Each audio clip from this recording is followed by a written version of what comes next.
নান্দনিক ফুটবলের দুর্দান্ত পারফরম্যান্সে ইউরোপের মুকুট জয়ের মধ্য দিয়ে সমর্থকদের থেকে শুরু করে ফুটবল বোদ্ধাদেরও মন কেড়েছে স্পেন। তারই প্রতিফলন পড়েছে ইউরোর সেরা একাদশে। 11 জনের 6 জনই স্পেন দলের।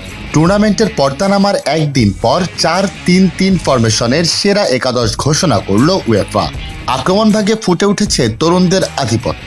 জায়গা পেয়েছেন আসর জুড়ে আলো ছড়ানো স্পেনের দুই তরুণ সেন্সেশন, 17 বছর বয়সী লামিনে ইয়ামাল ও নিকো উইলিয়ামস।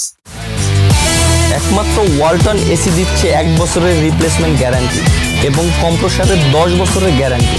বার্সেলোনার বিস্ময় বালক ইয়ামাল পেয়েছেন আসরের সেরা উদীয়মান খেলোয়াড়ের স্বীকৃতি, আর ফাইনালে তার পাস থেকেই দলকে এগিয়ে নেন উইলিয়ামস। আসরে মোট 2টি গোল করেন অ্যাথলেটিক বিলবাওয়ের এই ফরওয়ার্ড। আক্রমণ ভাগের অন্যজন হলেন জার্মানির জামাল মুসদিয়ালা। 3 গোল করে আরও 5 জনের সঙ্গে যৌথভাবে আসরের সর্বোচ্চ গোলের পুরস্কার গোল্ডেন বুট জিতেছেন 21 বছর বয়সী এই ফরওয়ার্ড। আসরে নিজেদের প্রায় সব ম্যাচেই মাঝমাঠ নিয়ন্ত্রণ করে স্পেন। সেরা একাদশেও মিডফিল্ডে তাদের একক আধিপত্য, 3 জনের সবাই স্প্যানিশ। টুর্নামেন্ট সেরা খেলোয়াড়ের পুরস্কার জয়ী রদ্রির সঙ্গে আছেন দানি ওলমো ও ফাবিয়ান রুইজ। টানা দ্বিতীয়বারের মতো ইউরোর ফাইনালে হারের স্বাদ পাওয়া ইংল্যান্ডের কাইল ওয়াকার সেরা একাদশে দলটির একমাত্র প্রতিনিধি।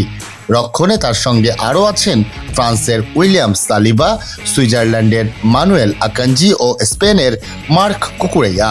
আর পোস্টে আছেন ফ্রান্সের বিশ্বস্ত গোলরক্ষক মাইক মিয়া।